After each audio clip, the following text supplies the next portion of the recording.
Hello everyone, I'm the Weather Dude. Welcome back, and today we are already talking about a new tropical disturbance that could be a threat to the United States, and this one is a lot closer to home than you might think. So definitely want to stay tuned for this one. As always, be sure to like and subscribe as well as share the video, as it does help the channel grow. And we're just gonna hop right into it here. All right. So first we have Hurricane Nigel, which is just sitting over the Atlantic. It might grow into a major hurricane. Go out to sea. That's not a problem. And then you have the disturbance that's expected. It's not yet because there's no X for the disturbance where the center is, meaning that the system itself hasn't merged off of Africa yet, but it's expected to be in this zone in the next 7 days, and it does have a 70% chance to form into one, right? Pretty likely. But then we have this. That is, again, no X, meaning the storm itself is not there, because you might look on satellite like, oh, well, there's nothing there, it's nothing. No, because disturbance isn't there yet, but it's forecast to be, and that's what the National Hurricane Center is pointing out here. 30% chance of development within the next 7 days. All right, nothing within the next 2 days. If this were to develop, of course, we're going to get into the real specific timing and everything later in the video, but this looks to be a later this week, over the weekend timing for the system, right? So there's going to be an area of low pressure that moves off the southeastern coast. Again, we're going to talk about how it's going to form and everything in just a second. Later this week, this storm could acquire some subtropical, or I would even say potentially tropical characteristics, depending on the conditions, if it remains offshore and moves generally to the north. Again, a 30% chance of development there. So again, take a look at the satellite. You do see the frontal boundary that's slowly making its way to the southeast that will eventually stall out. So what that's going to do is, right, we're going to have a high pressure setting up here because, of course, behind the front, it's beautiful. We got this low pressure system that's leaving, all right, and it's brought some rain to the mid-Atlantic and northeast this morning. That is leaving. So we have this front now. I'm going to draw my best cold front. I promise you it's not easy.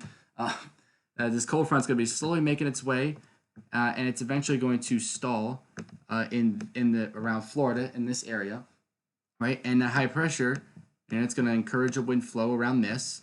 All right, so eventually it's going to allow for some rotating winds, and it's going to eventually allow a low pressure system to spawn along this front with some rotation and some energy.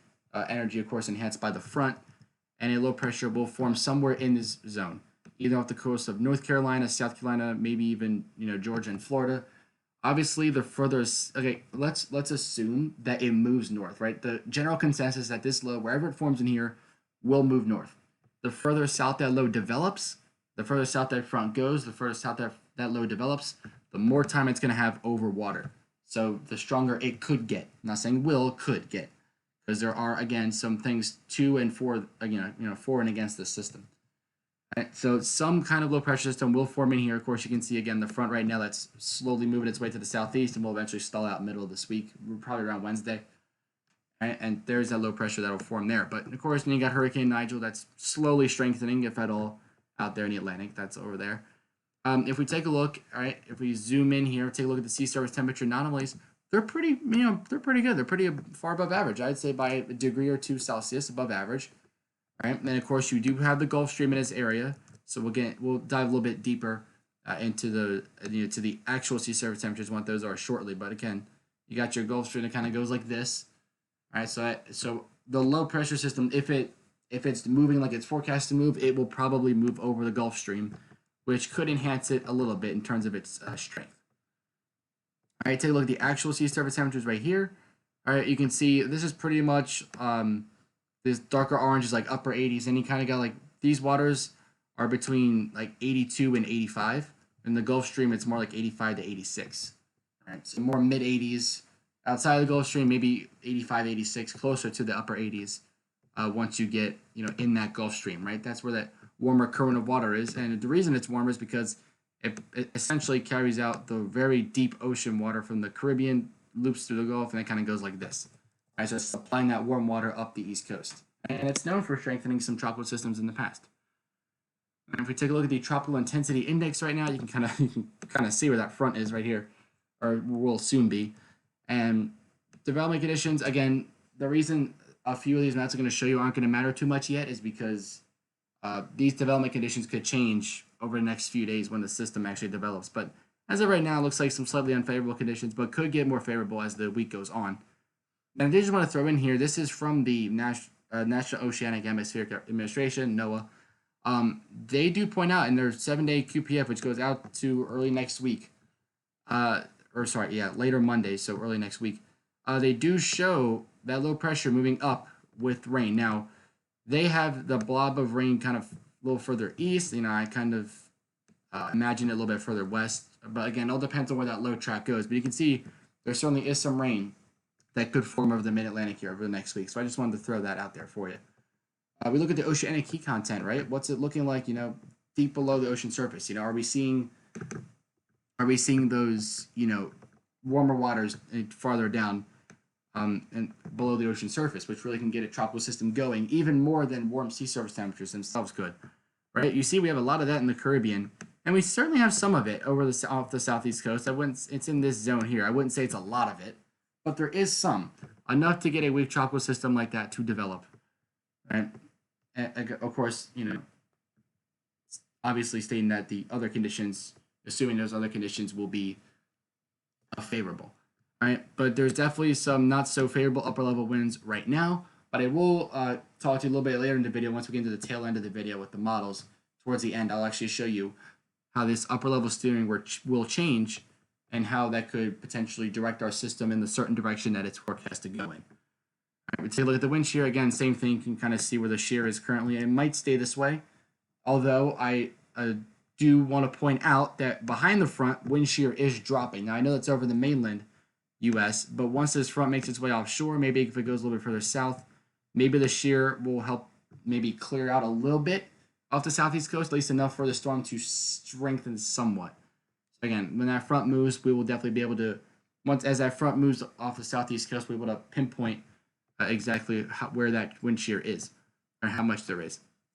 If we look at the NCP ensemble-based probabilities, I will say this has gone up because this was kind of between 20 and 30% chance they had of development today. Now it's gone up between 30 and 40.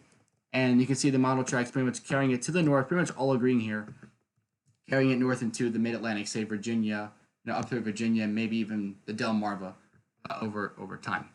Right? And you can see that was between 0 and 5 days out. This is 5 to 10 days out. So this is around when the low would probably develop. Again, you can see 30 to 40% chance of development and pretty much carrying it to the north in this direction. Again, pretty much right into the mid-Atlantic. At least that's how it's looking right now. All right, so take a look at the GFS model. All right, you can kind of see the front. It's pretty much it's kind of stalled out here. It says late Wednesday, early Thursday. You can see it right there. And eventually, that low forms. Now, you can see the low center kind of forms off the coast of Florida later on Friday. Now, that front sitting there, all right, it's going to bring a lot of disturbed weather to Florida. It's going to bring, because of that high pressure, kind of bringing the winds out of the east. While it may not be very strong, there will be a little bit of prolonged onshore flow. So maybe those low-lying areas at high tide, on the southeast coast, you might have to watch out for a little bit of coastal flooding, but especially in the east, on the coast of Florida, because that's where we're going to also have the rain on top of that onshore push. But you can see that low pressure forms, and there you go. When you got a low center, the 1,004 millibars of pressure. Now, pressure does not directly correlate to wind. Every storm is different, right? You could have a storm with, like we had with Lee, right? The pressure, because it was like a big mid-latitude system, the pressure was 960 something millibars, and it was a Category 1 hurricane, where we've had other systems with 980 millibar of pressure that was a Category 1 hurricane. So my point is, the pressure doesn't directly correlate to wind, but it gives us an idea, of how strong the winds could be. I'd say this could certainly acquire some tropical or subtropical characteristics. We got that big batch of heavy rain on the northeast side and north side, and you can see that really comes into fruition here. Once we head into Saturday morning, low pressure keeps on forming. You got this big batch of rain. It's going to move to the north, along with the the low pressure, of course. And you can see it makes landfall with about 1,000 millibars of pressure, right? And then continues to move up into the mid-Atlantic as, again, just a lot of rain and some gusty winds, of course. Right? You can see for the mid-Atlantic, the rain kind of starts later Saturday morning and pretty much lasts through Sunday morning. So this probably looks like, at least according to the GFS right now, a probably 24-hour rainfall event, depending on where exactly you are. But still, very heavy rainfall in this quarter from Cape Hatteras up through Pennsylvania, Delaware, New Jersey. Or you guys could get some heavy rain bands coming through. Then the low just keeps moving to the north.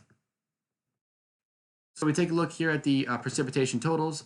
You can kind of see, I wouldn't really focus on the exact totals just yet. I want you to focus on the zone, right? In general, in this area, North Carolina, Virginia, Eastern West Virginia, Pennsylvania, Maryland, Delaware, and New Jersey are all the states that you probably should be focusing on at the most right now, especially in the area highlighted in black. Right? I'll kind of highlight this area here. This is where you should probably be focusing in on, right? 2 to maybe even up to 4 inches of rain. But I just want to go back and look at past model because, like, for example, right? Look around the Chesapeake just east of DC, right? That's like 6 to 7, actually a little over 7 inches of rain. This was last model run I'm looking at now. This was a 6Z run. This is 12, and this is this most recent one, and this is the one before that, and this is the one before that. So rainfall totals have certainly fluctuated through the models. This is the most recent one again. But yes, they certainly have fluctuated. But the general consensus is that in this area there will be heavy rain, and that's what I want to drill home here as my main point. And I will further, I will state my point further with the European model, as I'm going to show you here in just a second. So there's the front. You can see just like a big blob of precipitation over Florida, off the coast of Florida. It grows in size and eventually will grow into a tropical system, or at least some type of low pressure system. Now, the European model is not quite as, on board with this, a little spoiler alert, as they were before, but they still do form some kind of low pressure, okay? Remember, this is still over 5 days away. A lot of things could change. And what essentially happens is the wind shear, for what it looks like, this is my interpretation of the European model, is that the wind shear is so strong that the low pressure sits down here while all the convection is up here. So, and again, we're going to talk about the steering and the shear and why it's the way it is, but I'm going to tell you right now before I get into it, before I take a deep dive into it, there will be some southerly shear, and that will push the convection away from the low pressure center, as you can see right here. And you can see it continue, right? I mean, look at this. It almost tries to form its own little low pressure system, but it has a tough time again because of the shear. You can see all the convection from that low is up here, while the low itself is still hanging out, waiting to be picked up again. Right? And then the precipitation blob kind of just moves up the coast, as you can see here. Right? And then the low will eventually follow. Right? It eventually moves with it, but then it doesn't have a lot of rain with it because all of its energy just got sucked out of it. Right, so that's essentially the European model in a nutshell. So rainfall totals have gone down a lot. Now, you still could see some heavier, at least moderate to heavy rain along the immediate coastline, but it doesn't look like much up for the mid-Atlantic. But this is, if you look at a few of the past model runs with the European model, this does appear to be an outlier. Okay, so I'm not saying this won't happen. This solution certainly could happen, but do note it could. Maybe the 0Z model run, it comes back to the way it was, right? So I just want to show you, just an indicator of trends. Here we go. This is the 0Z model run of the European model. Again, focus in this area. You can see still some heavy rain, especially in the eastern half of my circle there. New Jersey, Delaware, Virginia, North Carolina. So that's 0Z from today. This is the 12Z model run from yesterday. And then 0, and then 12. So you can see there's a lot more purple now, especially on the right half of that circle, right? And you can really see it here, maybe even some reds above 6 inches. That's 0Z from September 16th. So this is pretty much the night, or overnight 15th and the 16th this came out. So my point I'm trying to make is, again, here's the last few model runs here. I'm going to play it up till now, which is right here. So there you go. My point is this could certainly go back. It could maybe, the next couple runs could be like this. But do note the European, was it in favor of this, or was predicting this, a few inches of rain, and it certainly could go back again. Right? So again, a few days out, we still got time to work this out, which is why I'm showing you all the models, or at least a lot of the models, one of the more accurate and global ones to kind of show you. And of course, we'll show some mesoscale models too once the event comes closer into frame, because they only go out a certain amount of time, hence the name mesoscale. But yeah, I do want to show multiple runs of the same model just to kind of give you an idea of what the trends are. All right, so the GEM model, the Canadian model, I will say they've been consistent on making this stronger. All right, so you can see, look at this. So GFS had a low landfall here with 1,001 millibars of pressure, right? Well, it's already doing that off the coast of Florida. Then you got a big chunk of heavy rain here. The low moves to the north as we head into Saturday morning with a whopping 992 millibars of pressure. That could certainly be a well-developed tropical storm, subtropical storm, what have you. I wouldn't say hurricane, but I also wouldn't say it's too far off. But it's definitely, for right now, not going to be a hurricane. All depends on how much time it has and what the environmental conditions are. But look at this. I mean, yes, we got the 992 millibar low here. This definitely looks like subtropical characteristics, but just look at this funnel. It's like perfectly shaped. This perfect moisture funnel that's funneling the I'm saying funnel a lot. The moisture right into North Carolina, you can kind of see the brighter colors on the radar. I mean, it's perfectly shaped there. So that's definitely those feeder rain bands coming through. And that all lifts up into the mid-Atlantic. But do notice, as I play these couple frames here back and forth, you can kind of see that rain also become, although it's still very heavy, becomes detached a little bit. But the low is still, a little, it's pretty strong, 999 millibars, nothing to mess around with. But again, it does become a little bit detached. So that's the question. That's another question we can add to our list here. When does the shear really strangle this thing, right? If it's a little bit weaker and or maybe it comes in later, that stronger shear, maybe the precipitation gets detached from the storm later and maybe it's able to organize quicker. All possibilities here, okay? But the Canadian model, certainly, I mean, if you look at the last model run, you can see 996 millibars. The run before that, 997, 1,000. All right, so the last few model runs have certainly been, this is nothing new from the Canadian model. It's, again, trends, right? The last few model runs have certainly been like that with them as well, right? So you can see 2 to 4 inches of rain widespread from North Carolina up to New Jersey, maybe even 6 inches of rain or more up off the coast or on the coast. And that's right near Wilmington, North Carolina, pretty much. And again, right in this zone right here. Right, if we take a look at the last couple model runs, last few, again, same thing, right? 2 to 4 in a widespread area right here. And if we keep going back, again, maybe that's more like 6 inches of rain up into Maryland and Delaware there. So again, pretty consistent here, at least with the last few model runs here with the Canadian model as well. All right, let's move on. We got the last model here, and then I'm going to kind of talk about a little bit, again, at the end of the video, like I said earlier, I'm going to talk about the steering and the shear and what's going to happen with that, at least for right now. Let's take a look at our last model here. We got the Icon. You can see, again, doesn't appear to move very fast here, by the way. So that's another thing, is when does that trough build in? Okay, so I'm gonna save that for the next. I don't want to spoil anything yet, but basically the steering mechanism that will allow this to move north, right? Depending on when that kicks in, will determine how long the storm stays over water, where the storm goes, right? 998 millibars. Millibar low pressure system with a lot of heavy rain to the north of it, kind of similar to the Canadian model, right? And this also does appear to be a little further to the east. And just look at this rain shield, by the way. As it gets caught up in the jet, right?